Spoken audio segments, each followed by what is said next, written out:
Bueno, y lo prometido es deuda. Estamos con el intendente de Junín. Pablo, bienvenido, buenas noches. ¿Cómo estás, Diego? Un placer saludarte y estar contigo. Bueno, después nos relajamos un poco si querés la charla, pero... Sí, qué manera rara de relajarse Sí, ustedes sí, me la con la picaron introducción. justo antes, ¿no? Bueno, Kicillof dijo que el gobierno de ustedes les bajó el precio, entre otros empleados públicos, a la policía específicamente, ¿no? Yo creo que la sociedad ya está un poco bastante harta de escuchar echar la culpa, ¿no? Y más después de 3 años de gobierno.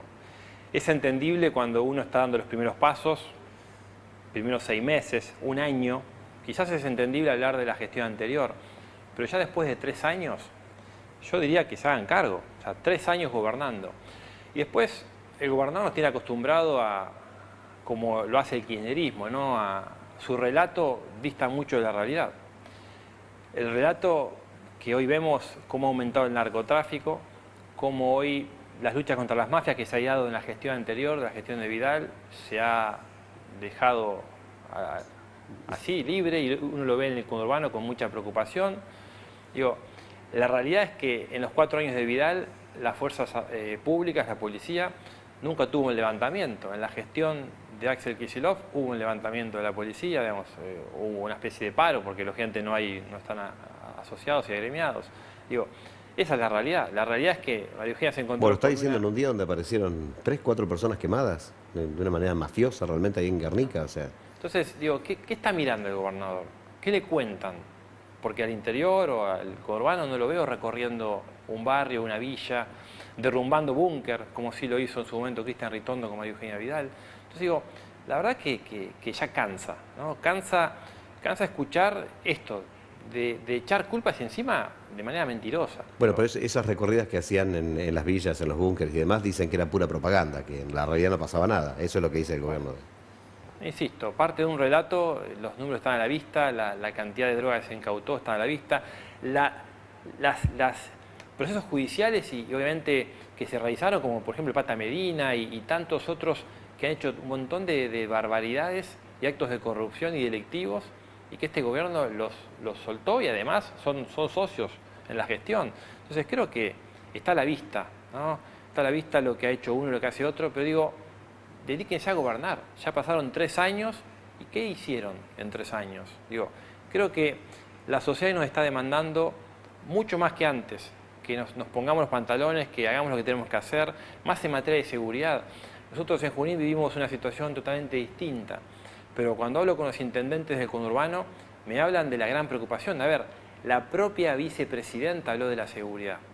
La propia vicepresidenta, que es parte del gobierno, puso la seguridad como preocupación. Y obviamente, ¿dónde se da? En el conurbano, y habla de las fuerzas federales. Entonces, ¿qué película está mirando el gobernador? Digo, háganse cargo y gobiernen, queda un año para seguir avanzando y hacer algo, por lo menos, en materia de seguridad. Bueno, a mí cuando hablan de llamar al ejército, de fuerzas federales y demás, me hace acordar la experiencia fallida de México, ¿no? Donde ya no alcanza ni con la municipal, ellos no tienen provincias, pero no alcanza con la estatal y tampoco alcanza con la federal, ¿no? Y cada uno hace la suya. Es que si dejas meterte al narcotráfico, como está pasando en Rosario, lo que está pasando en Rosario nos entristece. Estamos muy cerca de Rosario, 200 kilómetros, una ciudad que tiene un montón de riquezas y oportunidades, y cómo ha avanzado el narcotráfico. Y ahora es muy difícil, y es lo que estás comentando vos. Creo que en la provincia de Buenos Aires estamos a tiempo si hacemos lo que tenemos que hacer. Digo, en su momento había un plan que lleva adelante Patricia Bullrich con Cristian Ritondo, que sí, la gendarmería estaba en distintos puestos móviles en el conurbano y servía, era exitoso. Digo, bueno, eso se desmanteló todo y se ha dado vía libre al narcotráfico. Hoy cualquiera vende y te lo dicen las familias, digo, a la luz del día, vendiendo bueno, cualquier tipo de droga.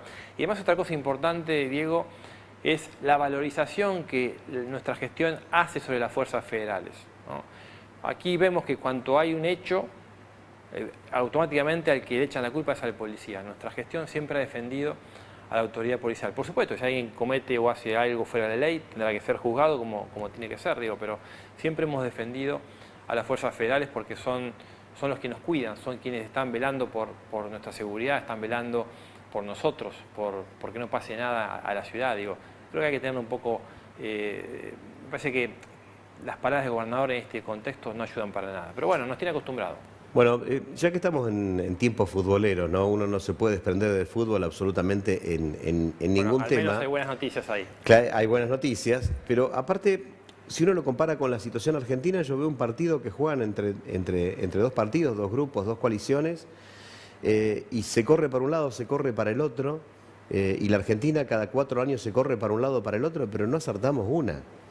Y en esto incluyo al gobierno de Mauricio Macri, que le erró en muchísimas cosas para meter el gol, ¿no? Porque habló de una economía abierta a la que no se llegó y finalmente se desmadró como se desmadró, ¿no? Estamos en una situación de péndulos y cada proceso de gobierno el péndulo va para abajo, digo, porque pasamos de una economía abierta a una economía cerrada, las políticas públicas no se sostienen, digo, cuando uno ve países... O sea, lo pasó en el 83, en el 90, bueno, en el... Exactamente, locura. Cuando uno ve países vecinos y puede gobernar alguien más vinculado a la derecha, puede gobernar alguien más vinculado a la izquierda, como podemos ver Chile, podemos ver Brasil, digo, hay ciertas políticas públicas que se sostienen. Y yo soy un convencido de que esto tiene que ser así. Y lo digo y lo hago, porque en Junín estamos aplicando ese esquema. Llevamos adelante muchas políticas públicas que se vienen desarrollando de mucho tiempo atrás. Por ejemplo, la zona de actividades logísticas.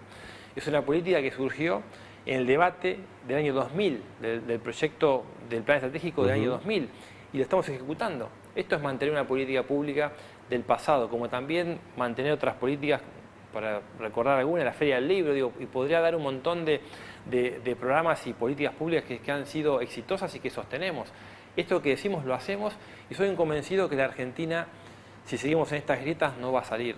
Digo, sin duda tenemos que ponernos de acuerdo, y este es el desafío del próximo presidente, porque ya con el actual no tenemos más esperanza. Es el desafío del próximo presidente de poder llevar adelante 4 o 5 puntos claros en los puntos fundamentales y trascendentales para evitar estar nuevamente en esta forma de péndulos y, por supuesto, siempre es un retroceso. Sí, y hay marco. Padecen son los argentinos.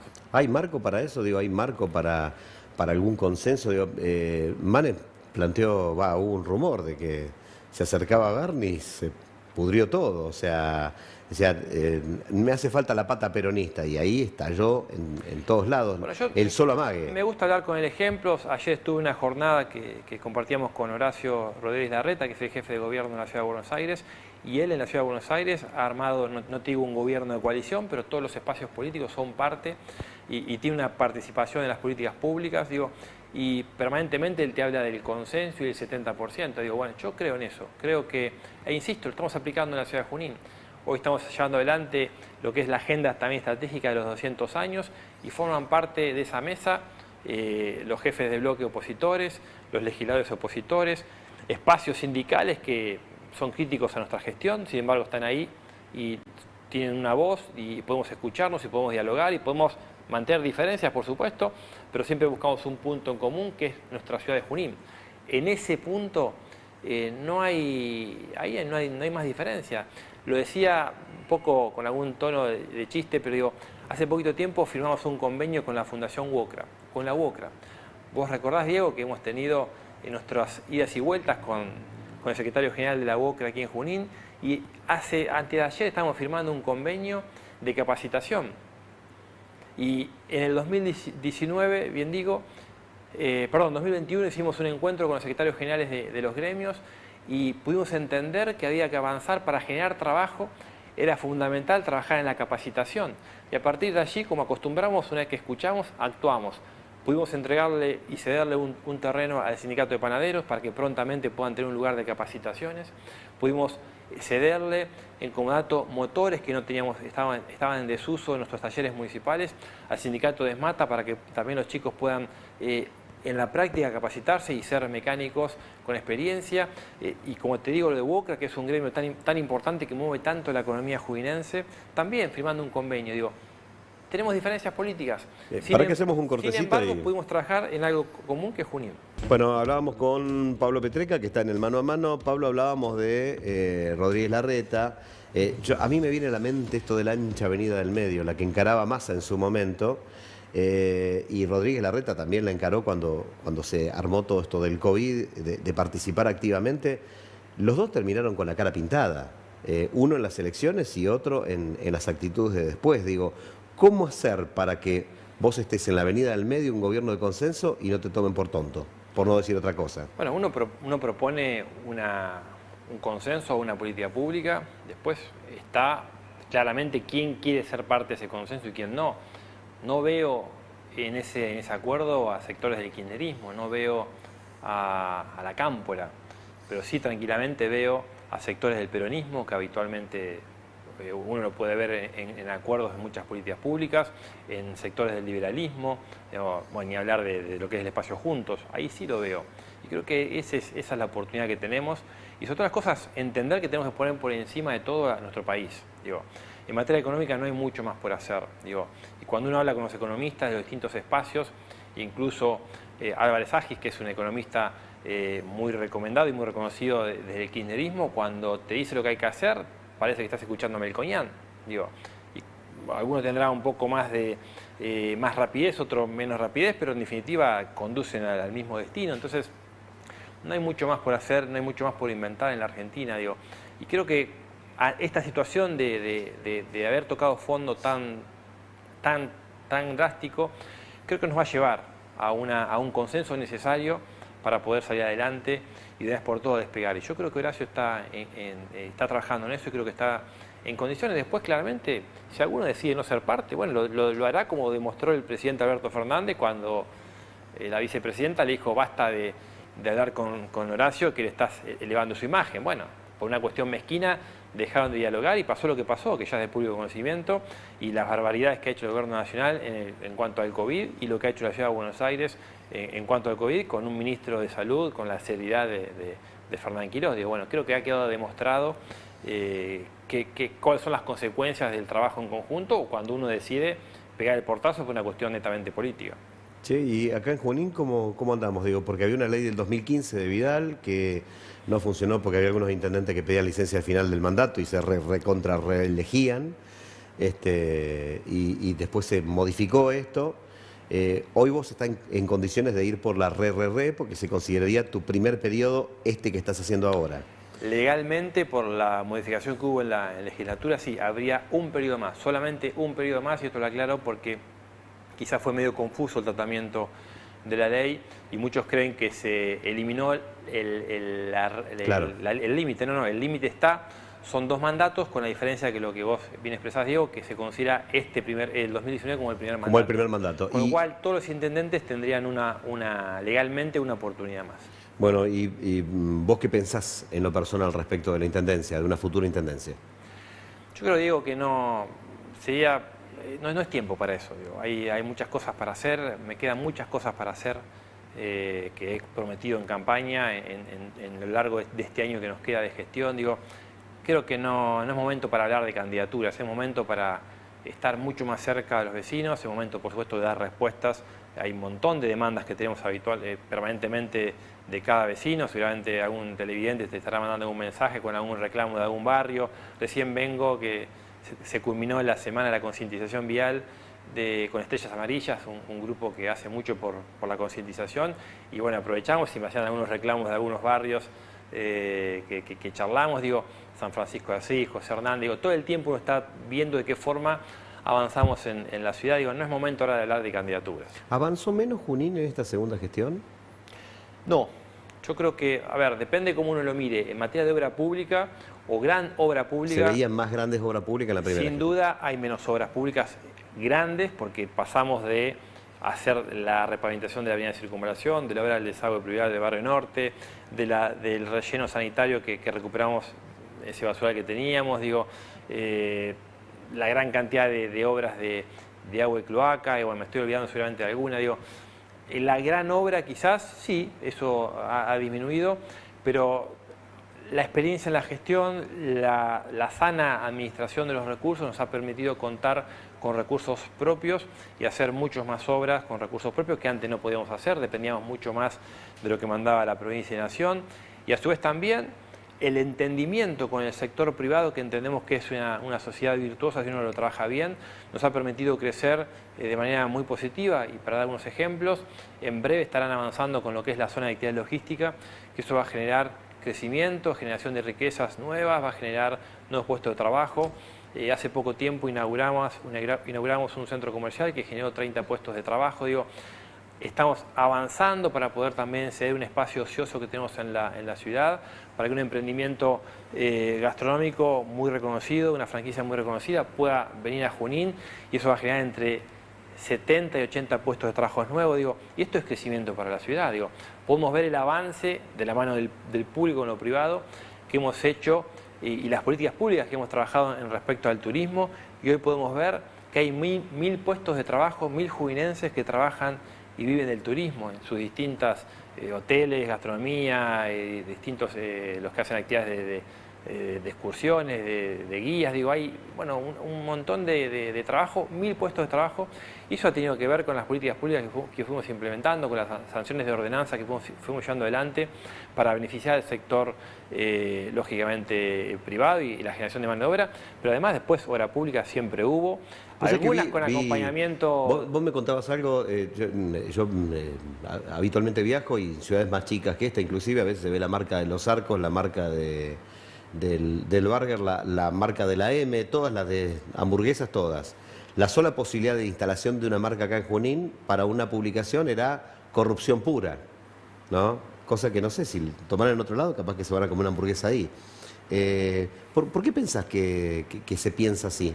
Bueno, primero porque hay antecedentes, ¿no? La Argentina tenía un montón de antecedentes de actos de corrupción. Hace muy poquito tiempo estuvimos viendo un fallo histórico donde podíamos ver la cantidad de millones que se robaron, que está demostrado que se robaron, y que lógicamente los argentinos merecemos que se devuelva ese dinero. Entonces, cuando uno revisa y ve el pasado, bueno, cuando uno ve obra pública y asocia a Lázaro, evidentemente la primera palabra que tiene en la cabeza es corrupción. Bueno, no todos somos iguales, digo, y yo creo fervientemente que si uno trabaja con el privado, bueno, puede generar y beneficiar a la ciudad de Junín. Y esto es, sí, lógicamente, es tomar la decisión política como gestión de algún espacio ocioso que hoy la ciudad no está utilizando, cederlo en comodato, en alquiler, a una obra, a un inversor para que se instale acá en Junín, y eso genera, no sabes, Diego, o sí lo sabes, digo, pero digo, el movimiento que esto genera en ciudad de la región. Sí, entre el 30 y el 40% de las ventas y del movimiento comercial de Junín es de la región. Y si vos pones un centro comercial que tiene grandes marcas, y pones un patio gastronómico, o el avance de la gastronomía, que es un lujo lo que tenemos en Junín, el nivel de gastronomía que tenemos en Junín, todo eso genera un movimiento y hace que la gente de acá, a 50 kilómetros, venga a comer, a cenar, a pasar un momento, ir al cine, ir a la laguna, digo, a comprar. Esto genera un movimiento tremendo, y esto es lo que Junín está teniendo, un crecimiento sin duda importantísimo en comparación con localidades de la región, y esto genera riquezas genuinas que vienen turistas o vecinos de afuera que dejan sus recursos aquí y permite lógicamente mover la economía, y esto es un beneficio para todos. Bueno, nos quedamos sin tiempo, como siempre, voló el tiempo, ya estamos en tiempo pasado, así que muchas gracias por habernos acompañado. Bueno, Diego, muchas gracias. Me entusiasmo cuando hablo de la generación de trabajo y las oportunidades que tenemos en Junín, que de a poquito en el próximo año vamos a empezar a ver un montón de avances muy positivos que le van a mejorar la vida de los vecinos, fuentes de trabajo, y ni hablar del proyectar, que no hablamos, pero digo que ya hay más de 100 personas, vecinos, que han podido acceder a su terreno, y muchos ya están construyendo. Digo, bueno, hay muchas cosas que estamos avanzando en la gestión y queda mucho por hacer en el 2023.